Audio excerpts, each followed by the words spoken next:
Olá, pessoas! Eu sou Elissa, professora de literatura. Hoje estou aqui para falar um pouco sobre a vida, a obra da escritora Lígia Fagundes Telles. Eu espero que vocês estejam bem. Eu tenho certeza que depois desse vídeo vocês vão ficar melhor ainda, porque ela é maravilhosa. Mas antes da gente entrar, falar um pouquinho sobre a vida e a obra dessa grande mulher, inscreva-se em nosso canal e ative o sininho para receber as novidades. Pessoal, Lígia Fagundes Telles é uma escritora tão maravilhosa que recentemente ela apareceu num vídeo aqui do canal, na lista das 10 mulheres da literatura que você deve conhecer, que você precisa conhecer porque são maravilhosas. Ela é tão maravilhosa que agora ela ganha esse vídeo para ela, sobre ela especificamente. Nascida em 19 de abril de 1923 em São Paulo e membro imortalizada da Academia Brasileira de Letras desde o ano de 1985, Lígia Fagundes Telles é uma escritora que atua em várias áreas, em vários gêneros literários, mas tem um destaque fundamental, um destaque realmente digno de nota, de apreço e de reflexão no romance e no conto. É uma autora tão importante que já teve suas obras traduzidas para diferentes idiomas e em circulação em vários países, como por exemplo Itália, França, Estados Unidos, Portugal e outros desses países que você pode ver aqui na tela. Além disso, levando ainda em consideração a importância da obra, a relevância de Lígia Fagundes Telles, suas obras também, algumas foram adaptadas para o teatro, para a TV, no caso de novela televisiva principalmente, e também para o cinema. Foi casada com o escritor e crítico de cinema Paulo Emílio Salles Gomes, com quem inclusive escreveu um roteiro para o cinema intitulado Capitu, uma obra claramente inspirada na obra Dom Casmurro de Machado de Assis.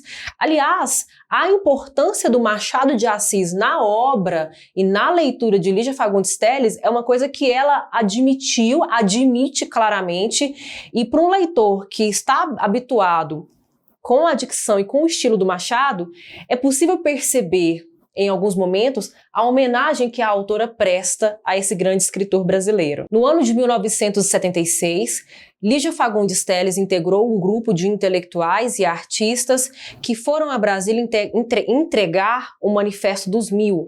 E esse manifesto se posicionava claramente contra a censura estabelecida pela ditadura militar da época.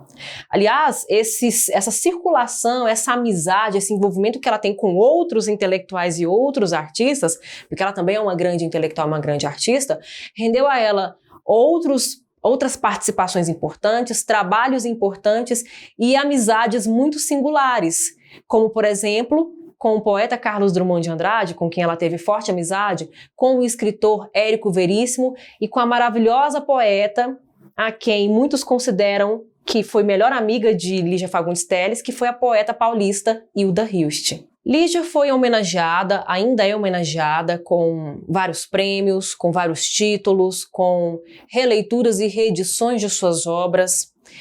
E no ano de 2005 foi agraciada com o prêmio Camões, que é considerado o prêmio mais importante de literatura em língua portuguesa. Para pensar um pouco a obra da Lígia Fagundes Telles, convém pensar em aspectos, convém olhar, distribuir um pouco a partir de aspectos importantes, de elementos importantes da obra dela.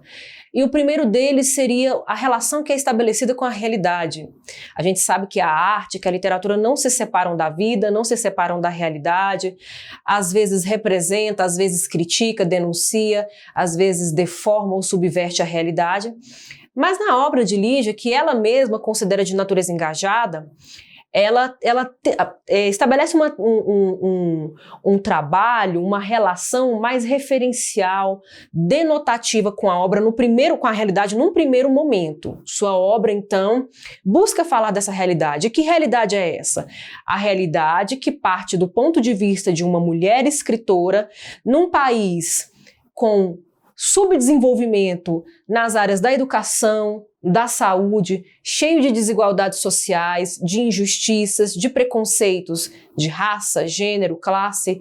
E esses elementos acabam figurando na obra dela como parte da realidade que compõe o olhar dessa escritora. Aliás, O olhar sobre o real, que aparece na escrita, na obra dessa grande escritora, vale-se normalmente de duas estratégias recorrentes.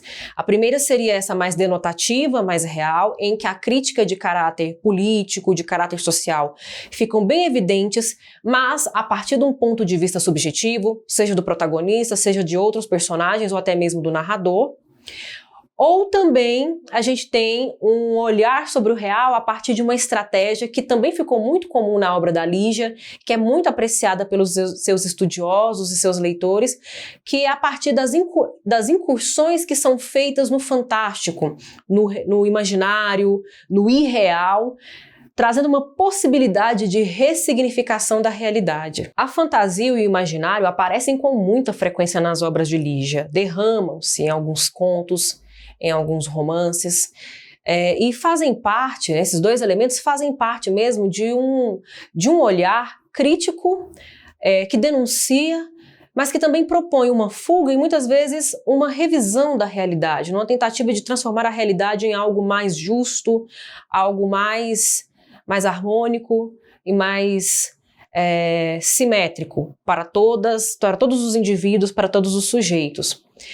Mas além disso, além dessa possibilidade da gente perceber outros olhares para a realidade por meio dessas incursões no fantástico, no insólito, no imaginário, narrativas que muitas vezes começam e terminam em aberto, a gente não tem um desfecho muito claro, paira muito mais uma hesitação e uma dúvida, possibilita duas reflexões ao leitor. Uma delas é uma reflexão alegórica, de tratar aquele texto, de pensar o texto de Lígia como uma representação simbólica da realidade, né? Um caráter muito alegórico, de crítica social e histórica mesmo, como por exemplo no conto Seminário dos Ratos, em que a gente percebe essa necessidade de revolução, esse teor revolucionário que o texto traz. Mas, por outro lado, o fantástico é explorado mesmo, muito mais enviesado para uma atmosfera macabra, mórbida e sombria, né, de suspense mesmo, típica das narrativas fantásticas em geral. Outro aspecto relevante da obra dessa escritora é a reflexão ou as reflexões que ela propõe acerca das ambiguidades e das fragilidades, tanto das relações humanas quanto dos sentimentos humanos, sobretudo do amor. O amor é um sentimento muito explorado por essa escritora. Aliás, a literatura, ao longo do século, se debruça sobre esse tema, porque é um tema ainda muito cheio de ambiguidades, contradições, vulnerabilidades. Isso fica bem evidente em contos como A Estrutura da Bolha de Sabão, que o tema do amor é tratado com a fragilidade de uma bolha de sabão. Ou então no caso do conto Venha Ver o Pôr do Sol, em que a fragilidade, a ambiguidade do amor leva a uma possível tragédia. Ou então no caso do conto O Menino, em que nós temos uma relação familiar permeada por tristezas, por descobertas, por segredos terríveis que deveriam ser invioláveis. Outros elementos muito presentes nos contos, nas narrativas, nos contos e nos romances de Lígia Fagundes Telles, são a introspecção. Então há esse mergulho no íntimo, na intimidade das personagens, que se dá a conhecer muito claramente, e também a recorrência de atmosferas oníricas, de atmosferas muito nebulosas, que parecem muito mais virem do mundo dos sonhos, de uma irrealidade ou de uma realidade paralela, do que de fato dessa realidade palpável que nós temos.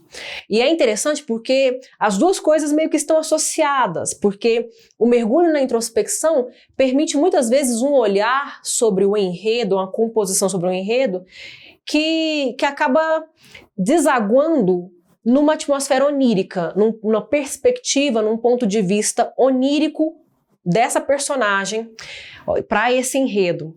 Mas essa introspecção também, ela acaba aparecendo na figura do narrador, não só nas personagens e nos enredos, mas também na figura do narrador, que muitas vezes, mesmo estando em terceira pessoa, faz muito uso do discurso indireto livre e, em determinados momentos, parece que fica muito fácil para nós nos confundirmos. A gente meio que confunde, mistura as perspectivas narrativas e há determinados trechos que não dá para se ter certeza de quem está falando, se é o narrador ou se é o personagem protagonista ou a personagem protagonista. E esse tipo de estratégia fica muito evidente em alguns contos, vários textos, mas alguns contos que eu posso citar para ajudar a ilustrar são os contos As Formigas, né, de forte atmosfera onírica, parece todo ele que é um pesadelo incessante, sem fim. Ou o conto A Caçada, que também traz essa hesitação, nos deixa muito perplexos e perplexas diante dessa construção tão inusitada. Nós temos também o conto Natal na Barca, que é um conto muito sugestivo nesse sentido, né, de abrir essas possibilidades. Aliás, esses 3 contos e o Tigrela, é o 4º conto que eu cito aqui para ilustrar tanto a introspecção quanto a atmosfera onírica, que flerta muito bem, né, que está muito pareado com um insólito e que pode virar fantástico ou alegórico a qualquer momento, aparecem nos textos e, sobretudo, nesses 4 contos. E toda essa construção muito ligada, né, muito mergulhada na introspecção e no onírico, no mundo onírico, faz com que em algumas obras da Lígia fique muito mais evidente, haja uma predominância de um tempo psicológico, né? O tempo da subjetividade, o tempo que se passa dentro das personagens. É como se esse tempo fosse paralelo ao tempo factual, ao tempo material que nós vivemos. A frustração, a hipocrisia, a mediocridade, um apego a bens materiais numa tentativa de se realizar, que é mal sucedida, que é malfadada, costumam também figurar com frequência, sobretudo nos contos e nos romances, nas narrativas de Lígia, em que ela vai propor um olhar muito mais direcionado para a realidade em que estamos inseridos, e não para a fuga da realidade. Então, essa impossibilidade de ser plena, de ser pleno, esse desgaste, esse desespero que a condição humana enfrenta de não conseguir satisfazer todas as suas necessidades e de todos os seus anseios, são explorados também com muito afinco e com muita legitimidade dentro dessa obra. Eu tinha falado que Lígia Fagundes Telles é leitora e admiradora do escritor brasileiro Machado de Assis, mas outro também que ela menciona como leitora e admiradora desse escritor é o Edgar Allan Poe, que inclusive também a gente tem um vídeo aqui no canal sobre ele. É um escritor que teve com muita recorrência o tema da morte. Lógico, obviamente, então, a morte vai ser um tema realmente prestigiado e favorecido em vários enredos da Lígia, principalmente nos contos Antes do Baile Verde, O Jardim Selvagem e o conto A Mão no Ombro. Aliás, vale ressaltar aqui, vale acrescentar aqui, que o conto que eu já tinha mencionado, Venha Ver o Pôr do Sol, da Lígia, é um diálogo. Ele está estabelecendo um diálogo claramente evidente com o conto do Edgar Allan Poe chamado O Barril de Amontilhado, em que a narrativa de vingança, de ressentimento, de retaliação norteia, é a espinha dorsal desses 2 textos. O professor e estudioso Antônio Cândido considerava que Lígia Fagundes Telles tinha atingido a maturidade literária com a publicação do romance Ciranda de Pedra, do ano de 1954. E de fato é possível perceber nesse romance como a escritora relaciona muito bem, constrói muito bem a relação, a associação entre individual e coletivo, entre a individualidade e a coletividade, e como os embates e as intersecções entre esses 2 pontos formam um sujeito, estabelecem um sujeito no seu lugar. E apesar de ser considerada uma autora do século XX, de ter tido boa parte da sua produção no século XX, a Lígia Fagundes Telles é uma autora que adentra muito bem o século XX, principalmente porque os temas, os debates que ela traz em sua obra estão muito em diálogo com certas reflexões da nossa atualidade. Alguns deles, a autoria feminina, a crítica feminista, o próprio feminismo na sociedade e uma das discussões mais importantes atualmente no que diz respeito à literatura, que é a questão da representação e da autorrepresentação da mulher na literatura. Para fechar esse vídeo, eu vou citar algumas obras importantes que essa autora tem como legado na nossa literatura. Dessa vez eu peguei um suporte, peguei o material por conta das datas, né? Essa coisa de datas às vezes embaralha as nossas ideias. E eu não estou citando todas, nem todos os contos, nem todos os romances, nem todas as outras obras. Estou mencionando aqui algumas que se evidenciam imediatamente quando a gente faz uma busca, por exemplo, na internet, a gente faz uma pesquisa. O primeiro deles é o Ciranda de Pedra, que eu já tinha mencionado ali atrás, do ano de 1954. Verão no Aquário, de 1964. Antes do Baile Verde, de 1970. Eu tinha mencionado Antes do Baile Verde como um conto. Na verdade, é um conto homônimo, porque ele dá título ao livro, que reúne outros contos. As Meninas, de 1973. Seminário dos Ratos, de 1977, é o mesmo caso do Antes do Baile Verde, um conto que dá título a um livro que vem outros contos juntos. A Disciplina de Amor, de 1980, Venha Ver o Pôr do Sol e Outros Contos, de 1987, As Horas Nuas, de 1989, O Segredo e Outras Histórias de Descoberta, de 2012, e Um Coração Ardente, também de 2012. Pessoal, esse aqui foi um pouco sobre a Lígia Fagundes Telles, um pouco sobre as características da obra dela, maravilhosa, né? Eu espero que vocês tenham gostado, curtam o vídeo, compartilhem esse vídeo com outras pessoas. Se quiserem saber um pouco mais, acesse o link aqui nas descrições, os links aqui na descrição. Acompanhe-nos também nas redes sociais, no podcast. Eu vou ficando por aqui, eu agradeço a atenção, até a próxima.